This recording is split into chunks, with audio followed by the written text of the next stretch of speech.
Jadi ini adalah terapi kembali kepada titik nol. Artinya apa? Jadi kalau pasien itu sakit, itu bisa dipastikan ada sekian banyak sampah yang mengendap di usus. Nah, ini sampah ini dibuang sampai ke titik nol. Jadi perlu diketahui, usus itu kayak selang, udah kayak gini, dan dia berkelok-kelok. Usus itu panjangnya 1,5 tubuh kita, tinggi tubuh kita.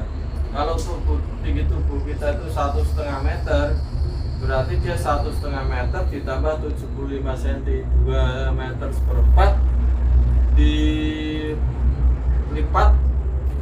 di dalam perut ini. Maka begitu banyak lipatan atau kelokan di usus. Nah, usus kan bentuknya seperti selang. Ketika kita itu makan, pasti ada sisa makanan. Sisa makanan itu apa? Namanya tai, tinja bahasa Indonesianya, itu nempel di dinding usus. Semakin lama semakin banyak.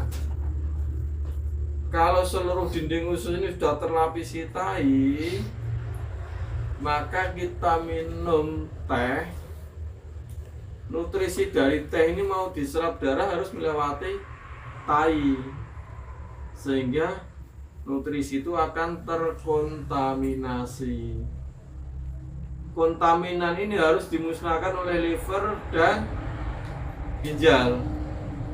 Yang jadi permasalahannya, kalau jumlah kontaminan ini melebihi kapasitas ginjal, tidak semuanya bisa dibuang sebagai urin. Sisa metabolisme itu dikembalikan ke darah, dia akan numpuk. Dia akan menjadi racun toksik. Dia akan ngendap di mana yang kira-kira mirip dengan molekul toksik tadi. Sel yang jaringannya mirip dengan molekul itu, dia akan menuju ke situ. Seperti itu. Terus kemudian darah ini mulai banyak yang mati karena banyaknya toksit itu. Dia ngejel, nempel di pembuluh-pembuluh vena, pembuluh-pembuluh kapiler vena. Ini apa? Peredaran darah menjadi tidak lancar. Terasa pegal, tahap awalnya saja pegal. Lambat laun peredaran darah menjadi semakin kecil, mengganggu sistem organ menjadi sakit. Intinya seperti itu. Kalau sudah kayak gitu, ya kan, banyak orang berpikir tentang penyakitnya. Wah, saya ini sakit diabetes, urusannya pankreas, tidak mampu memproduksi insulin, kan gitu. Gula darah terlalu tinggi, dia minum jamu untuk menurunkan gula darah, jamu yang bersifat hipoglikemia, atau dia minum pil dokter. Tapi permasalahannya, ususnya itu tidak pernah dibahas. Banyaknya seperti itu. Nah, kalau Anda mendapati pasien sudah terlalu lama sakit, tidak sembuh-sembuh, sudah berobat kemana-mana nggak sembuh-sembuh, maka saya pun berpikir ususnya bagaimana, parah apa, sampah yang itu banyak apa. Yang kedua, pasien-pasien yang kira-kira kok sakitnya ini termasuk berat, misalkan diabetes kok hampir dipotong atau sudah muncul gangren, misalkan liver ya sudah menggah-menggah, mungkin, atau mungkin orang sudah sampai ke sakit autoimun, sakit lupus, atau gagal ginjal kayak gitu, ini harus diperhatikan ususnya. Nah, tercepat membersihkan usus walaupun ini berat, ini harus disampaikan ke pasien.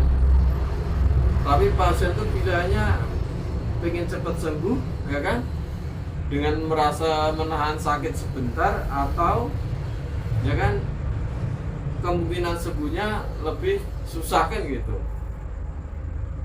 Kalau pilihannya itu dia lebih suka menahan sakit, yang penting sembuh, maka terapi kembali ke titik nol ini penting. Caranya bagaimana? Caranya ini hanya butuh waktu 3 hari. Hari pertama ini makan sehari cuma 1 kali, selebihnya cuma air putih. Membiasakan biar tidak terlalu lemes nantinya di hari kedua ketiganya. Setelah itu hari kedua ini tetap makan. Hari kedua ini makan sehari 1 kali sama. Ya. Sebelum makan minum santan kelapa mentah. Ingat, santan kelapa mentah itu airnya untuk meras itu air kelapa. Maka malam harinya dia pasti bahasa Jawanya masuk diare. Bisa BAB itu sampai 10 kali, 11 kali. 1 hari berarti 24 jam. Nah, terus kemudian ini hari ketiganya sama dengan hari kedua, minum santan kelapa 1 gelas baru makan. Ini nanti juga gitu, BAB itu sampai 10 kali. Sampai BAB nya itu hanya berupa santan. Kalau sudah berupa santan berarti bersih. Seperti itu.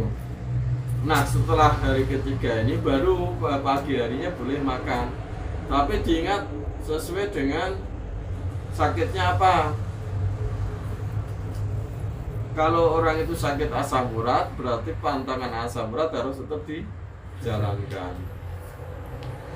Kalau orang itu sakit diabetes, pantangan diabetes harus tetap jalan. Jadi sebaiknya makan ini untuk terapi kembali kepada titik nol, makannya itu sehabis maghrib. Nah, ini pagi makan kan dari keempatnya kan, udah mulai makan kan. Diusahakan makan tuh sehari 2 kali. Kalau tadi yang minum santannya itu waktunya apa Pak? Kan makannya pada maghrib. Minum santannya Sebelum makan langsung minum berarti santan. pada waktu itu ya? Ya. Itu langsung keluar. Kalau pada saat itu terjadi mutabirak sampai 10 kali, kondisi lemah gimana? Minum air putih. Nah, Kuatkan minum air. Air gula, Pak.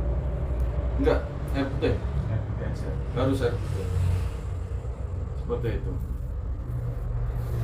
Itu nanti rasa lapar tuh disampaikan, dia harus kuat menahan rasa lapar. Kenapa?